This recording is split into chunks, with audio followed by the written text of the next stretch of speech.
السلام علیکم ورحمت الله وبرکاته. دا صدیق ده، دا خورشیداری ده، دغه د په برېت الله وهي.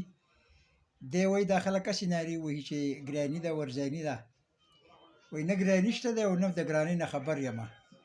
نو ده ما ته د ګرانۍ نه ځکه نه خبر یې، تا له یې پلار ګټي نو موږ له به یې څوک وګټي. او زمونږ دا ملګری صدیق چې دی نو ده خو ډېره غټه ګیله وکړله. هغه ګیله چې دی هغه ګوره په خپل ځای نه هغه د 100% وکړه، خو دی وایي زما په ځای ته ووایه. نو دی وایي که نه وایي چې په کم ملک کې د کم ملک زنانه، د کم ملک د قام بچي، خویندې، میندې، تورسرې، هغه د انصاف غوښتو دپاره سړک ته راووتلې، نو هغه قام تر قیامته پورې قام نشي جوړېدی. دغه قام تر قیامته پورې ترقي نشي کولی. دغه قام د نورو قامونو سره سیالي نشي کولی.